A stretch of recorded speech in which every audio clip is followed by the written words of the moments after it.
Hey everybody, this is Thomas, the Dad's Divorce Coach, coming to you today. It's Wednesday, the day before Thanksgiving here in the States, but the 22nd of November, 2023, and I'm just really happy to see all of you here today. Whether you are a divorced parent whom I'm talking to this morning briefly, or if you're just really looking forward, to getting a couple days off work. I just want to welcome you to this short broadcast. We won't take more than about 5 minutes or so. I just wanted to drop in and share something with you that I think is really really important, especially as we go toward this holiday season. And that's really six mistakes. I want to share six mistakes that divorced parents make around the holiday season. Now, if you're going through divorce and this is your first time, God forbid you have more than one. I actually have been divorced twice, but God forbid you go through this at all. The holiday season can be a very trying time, very challenging time, and it's easy to get lost in a lot of discouragement and stress and even depression, and just that feeling of isolation. Perhaps this is the first time you guys are, you've got this parenting plan, and we have the schedule for the kids and everything. And how do we make the holidays work so that the kids get to be with both parents? Do we split Christmas Day or Thanksgiving Day down the middle? What do we do? Do we alternate?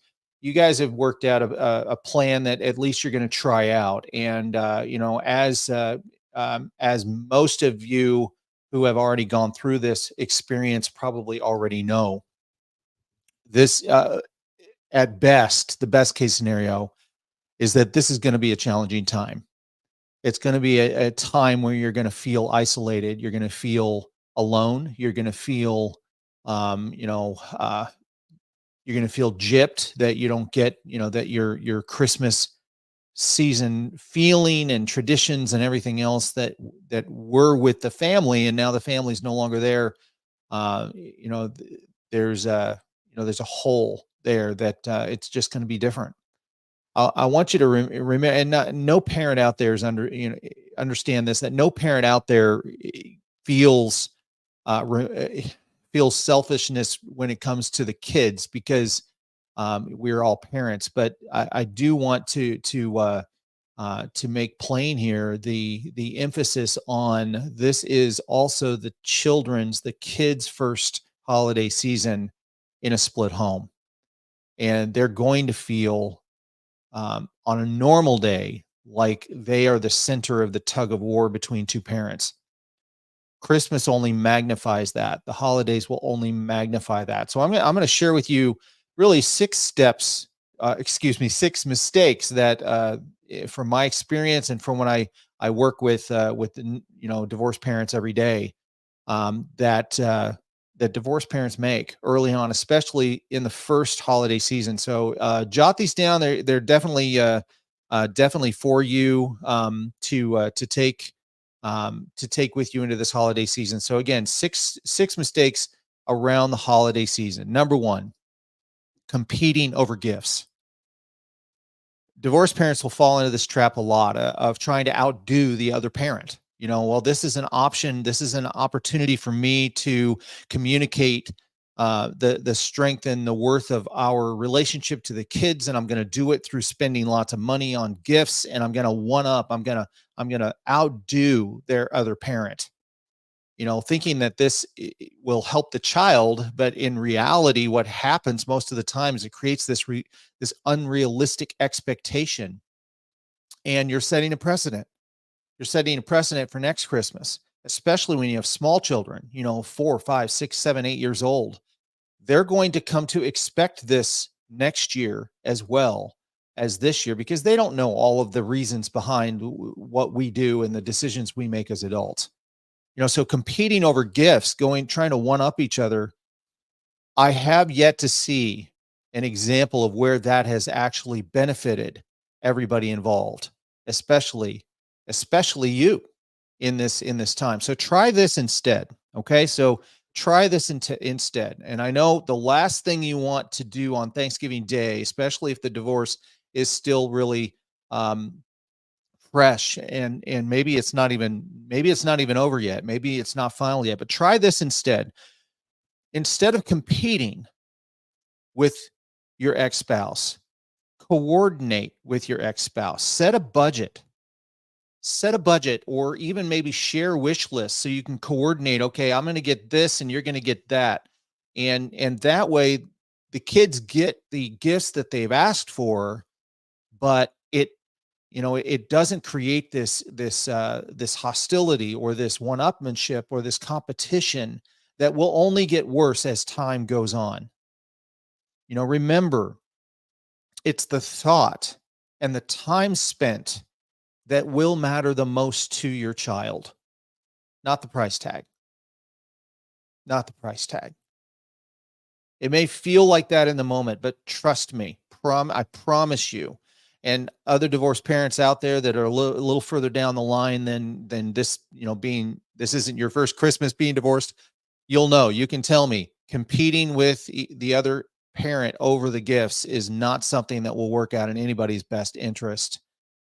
Think also about that difficult conversation that you have to have with your ex-spouse over maybe that next holiday, or maybe the schedule needs to shift in this coming year, and that's a conversation that's going to be a little bit dicey.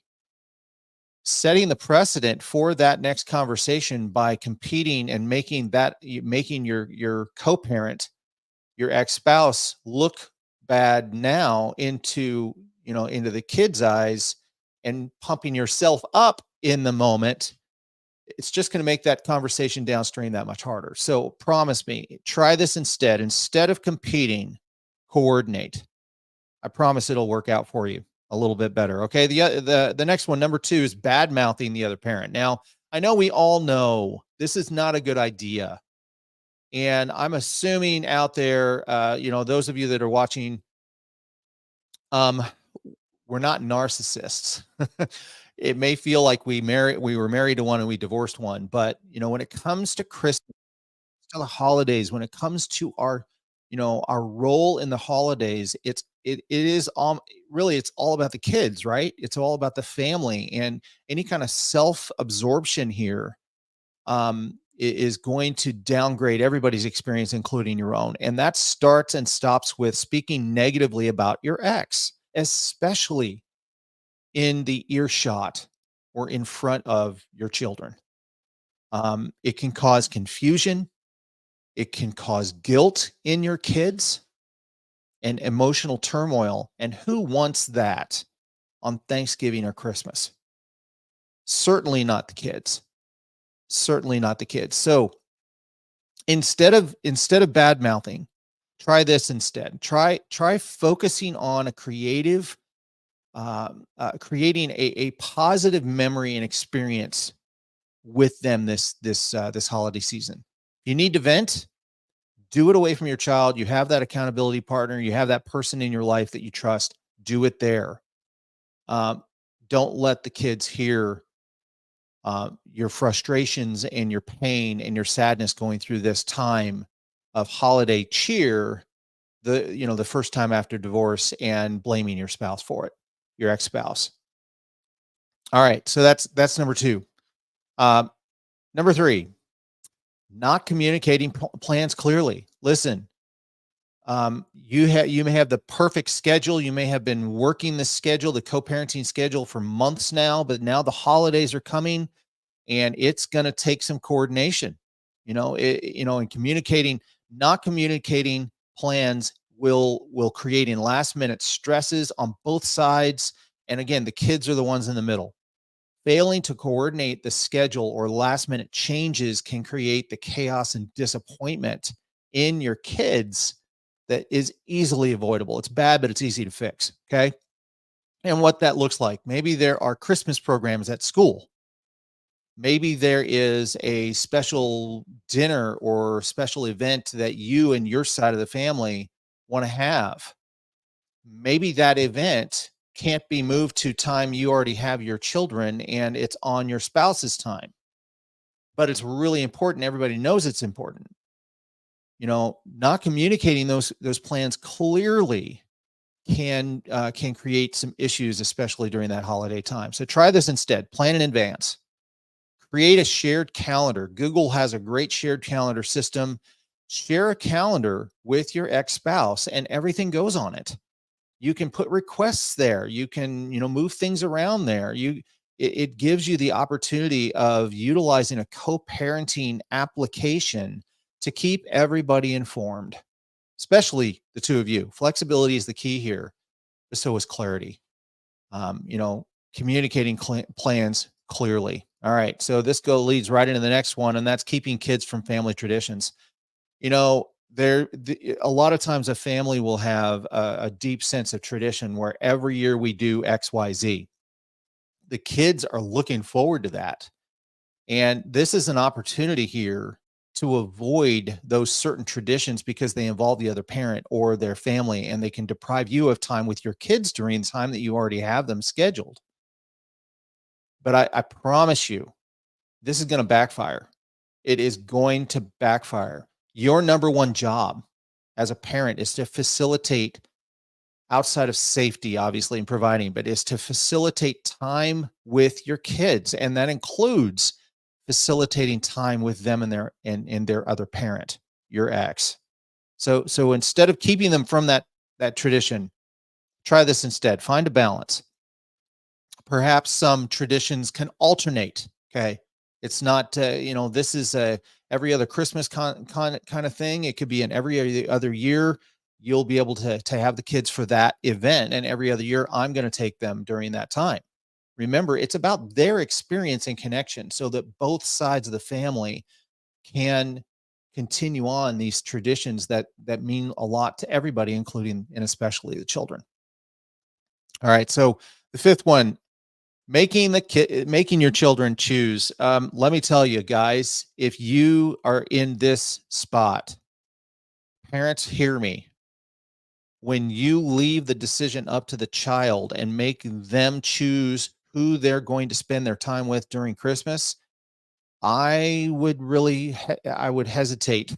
I would really recommend that you don't do that. I mean, putting your child in the middle of anything between you and your ex, making them choose between their two parents is emotionally taxing, even on normal, silly, insignificant things. Hey, do you want me to pick you up from school or do you want your mom? I mean, even those things can be difficult and daunting. Kids need structure. Kids need expectation. They need accountability, and they look to you, the parent, to get them there. And when it comes to the holiday season, putting them in the middle and making them choose, well, do you want to come with me and we've got all of these things planned, or do you want to spend time with your mom during that day? I mean, talk about manipulative, talk about narcissistic. It is so easy to just slip into that mode when it comes to our kids, because we want our kids' time. We want them to be part of our lives, and and I'll go to the jugular here. It is the number one way to get back at my ex by creating that tug of war and making my kids want and choose me, because I know how that's going to make my ex feel. Guys, don't do it. Don't do it. Try this instead. Instead of making them choose, collaborate.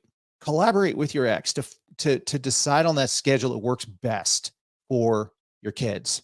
That schedule is not necessarily going to be something that works best for you, but you're a parent.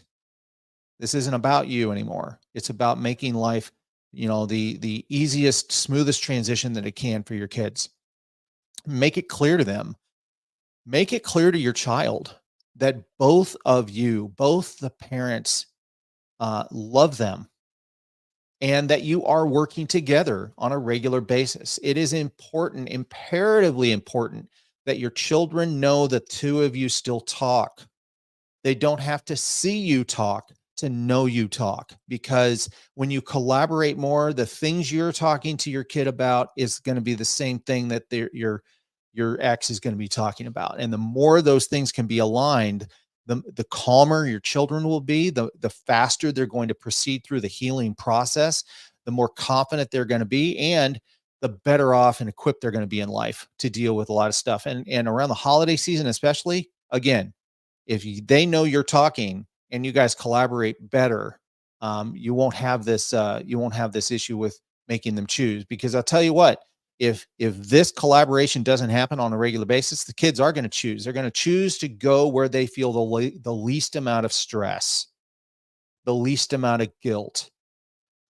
And as they get older, if this is, the older kids, the teenagers, if this is something that is a problem, don't be surprised if they choose grandparents, or if they choose friends, or if they choose neither of you.